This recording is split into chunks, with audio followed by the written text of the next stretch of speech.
Hey guys, welcome back to the Cult Classic Kids Show, and today we are talking about trophies and achievements. Are trophies and achievements bad for gaming? And is it acceptable for people on Twitter to ask for your trophies and achievements as a prerequisite before discussing video games? Now, I'm just going to let y'all know up front, this is really kind of going to be all over the place because there's so many different perspectives to go from this. But let's jump into basically are trophies and achievements bad for gaming?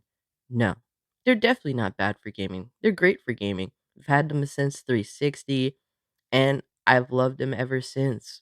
They do give an extra sense of achievement when doing something in video game, if it be just playing through the story or doing some side content or doing something extra that's kind of like out there and you're rewarded for it. But then also some trophies and achievements are occasionally nonsensical, but everyone's skill level and mental fortitude and ability to bullshit and get over things is different. So, trophies and achievements are a good way to measure that skill in some instances. But then there are also some people that won't go back to a video game because they got all the trophies in it or all the achievements or they got all the trophies and achievements that they could in the game. But I really try to avoid letting trophies and achievements dictate the amount of fun I will have in a video game, that's for sure.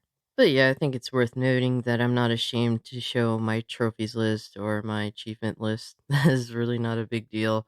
Um, Honestly, on my Xbox gamer tag, my achievement number is low because I used to have another account and I had the account when I was 14 and I can't remember the email. So, when Xbox One Gen started, I just decided to make a new account so I wouldn't have to worry about that. That was cohesive with the same username as my PSN account. But to the more spicier question, is it warranted to ask for credentials when having discussions about video games on Twitter? Oh, do I have some things that I want to say about this? Yeah. I mean, overall, look, I'm gonna put it out there right now. If you DM me and ask me for my PSN to look at my trophies, I'll send it to you. I don't give a fuck. I'm not gonna post it. Here's the thing. Everyone likes to follow the trend. And right now the trend is to act like you're oh so boastful about posting your trophies list on Twitter. Man, I don't give a fuck about anyone's trophies list or achievement list on Twitter, man. And for y'all to act so proud, it's like, man, yeah, like missing the point of gaming entirely. But then again, being on gaming Twitter and actually trying to engage in talking about video games, like you realize that people have lost the plot entirely when it comes to a lot of this shit. Like, it's mostly console war nonsense and all that shit. And it's not something that's recently been a thing. This has been a thing for years. That's why I'm an outsider. I will admit, I know I'm an outsider, and I like to be an outsider. I mean, it comes with the territory of being like a libertarian personality and I really don't like the way the community is going. And I'm gonna be really honest about it in this video. I'm gonna discuss some things that will probably put me in a bad light with a few people, but I'm gonna keep it 100. I will say that I do understand people not wanting to waste their time debating or arguing with people who don't even play the games that they're arguing about. I get that shit. It does make sense in that general sense. I get what you're talking about because we deal with it all the time where people who don't know shit about anything think that they should have a say. But here's the thing, man. We gave the gaming community away to casuals.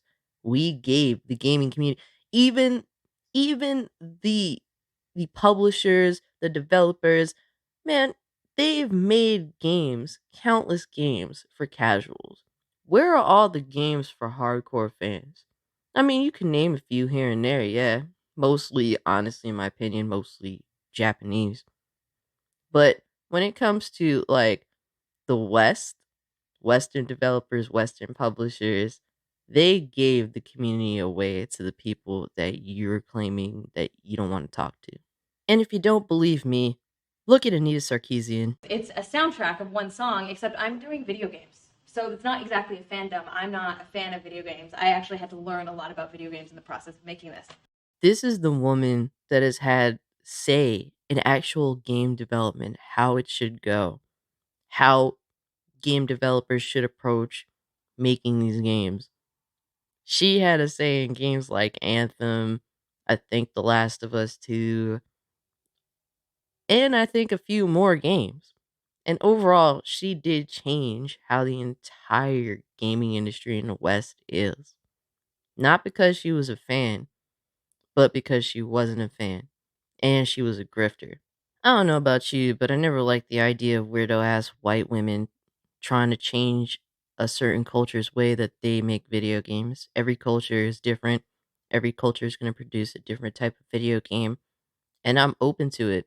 And there's some cultures I don't really like the way that they approach their game development, their game choices, um, the styles that they use. And then there's some where cultures where I adore their style. I think it's absolutely gorgeous and their choices are really intriguing to me.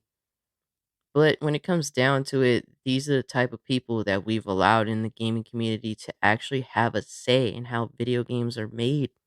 And now all of a sudden to the people that are in the community that are self-proclaimed hardcore gamers and such, they have a problem with it all of a sudden because they got to deal with normies trying to tell them shit. And it's like, bro, you let it go this way. It's over. It's oh, you. Here's the problem. There are too many people right now trying to police the video game community on Twitter. And as a libertarian, I see that this is gonna go wrong really fast. Because in the end of the day, absolute power corrupts absolutely. There are a lot of people in the gaming community that have a lot of Twitter followers, that have a lot of subscribers on YouTube, but at the end of the day, you're still just one of us, man. Don't for a second think that you're better just because and all this shit. You're really just one of us. And you're gonna have to deal with the same thing that all of us deal with. Otherwise, just go make your YouTube videos and don't engage in Twitter Spaces. Because honestly, I think Twitter Spaces is just going to make the community worse.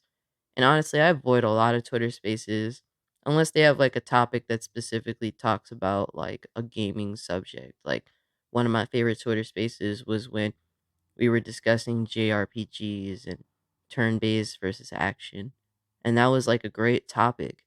But we have people that are in groups that want to basically just engage in the fanboy war.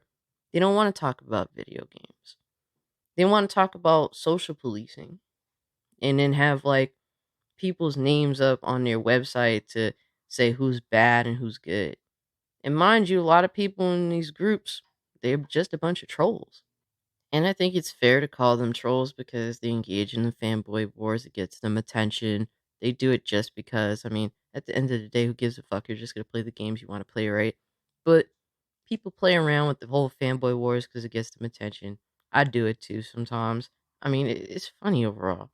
But I think it's a problem when people who are definitely trolls in the community want to social police the community as well. You're literally becoming the very thing that you hate. That's why I don't police people because I don't really like the police like that. I don't trust the police. I don't trust nobody. And I want everyone to have as little power as possible.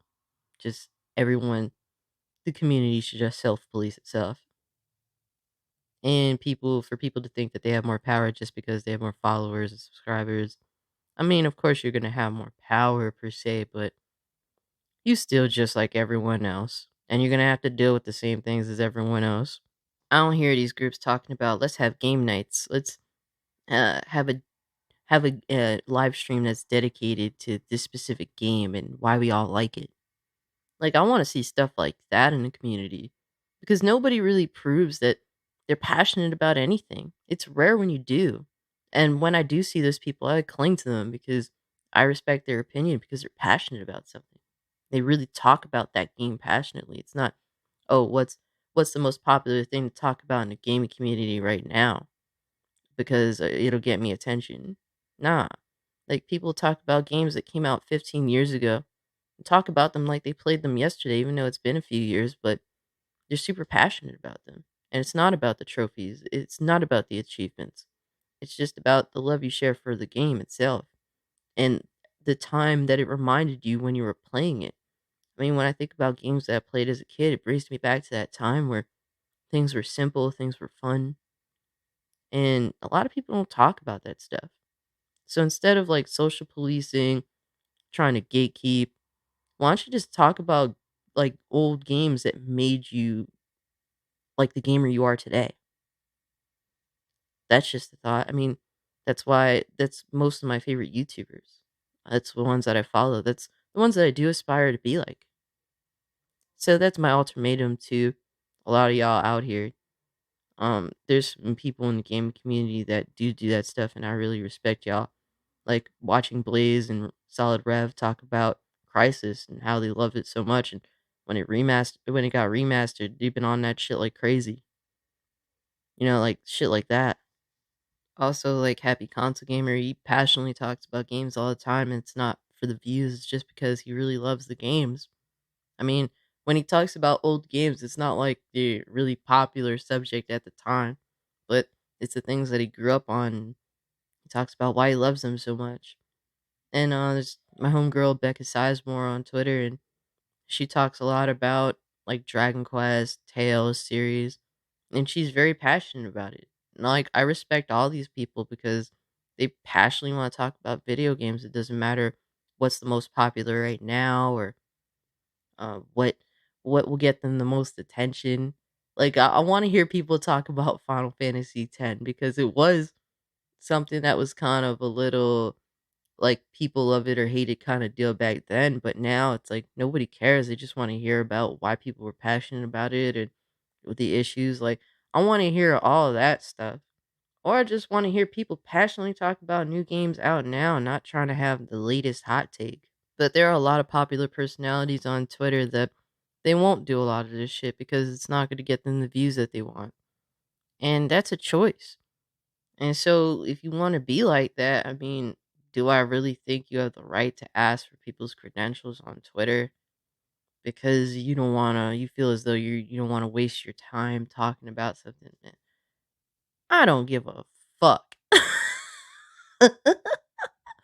Like, look, like I said, I understand the basic concept, but it's not like y'all are doing the right thing either. And there's some outliers out there, some people I don't even know. I don't claim to know everything, but most of the people out here, man, you think I'm gonna give JTech TV my PSN, bro? I ain't go I ain't go put out dirty laundry, but come on, man. Y'all are really serious right now? I don't know. But that's really the point in itself. I mean, nobody take y'all serious because you're not serious. You aren't leaders, you aren't like people to look toward to do the right thing. You're just game trolls or whatever your online personality may be. That's just what it is. If you think this new standard won't be misused in order to squeak out a win, because that's what gaming Twitter is all about, gotta squeak out the win any way possible, using any nefarious act, any weirdo shit possible. It happens all the time.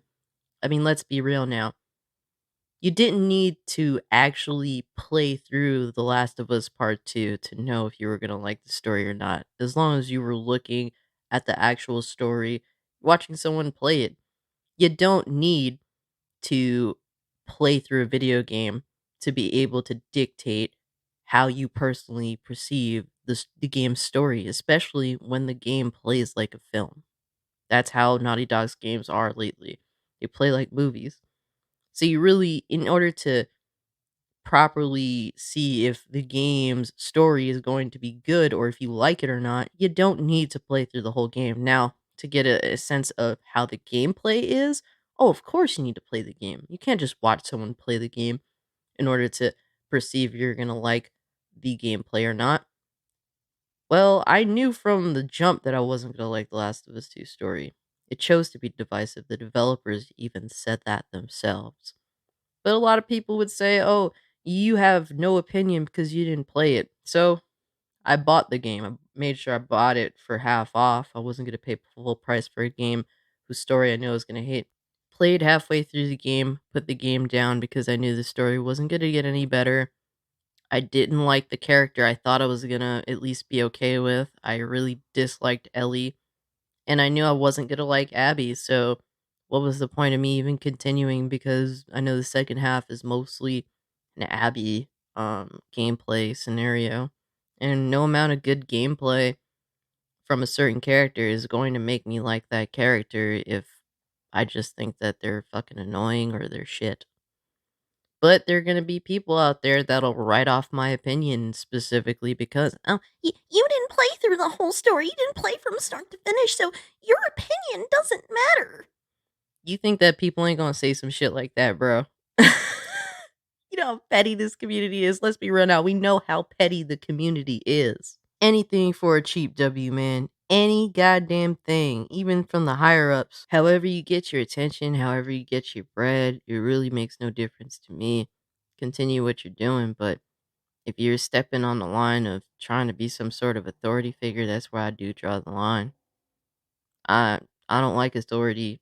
Um, I purposely haven't posted anything in regards to my PSN or my Xbox gamer tag information because I don't like feeling like I'm being told what to do. I am completely against that kind of shit. I like the basic concept of everyone being able to put their shit out there. I mean, that's cool, but just because you're trying to make the community feel as though they should have to do that is the reason why I won't do it. But like I said, if you want to DM me and ask me for credentials, I don't mind. I don't give a shit. But if you try to make me feel like I'm supposed to be a good Samaritan on fucking Twitter,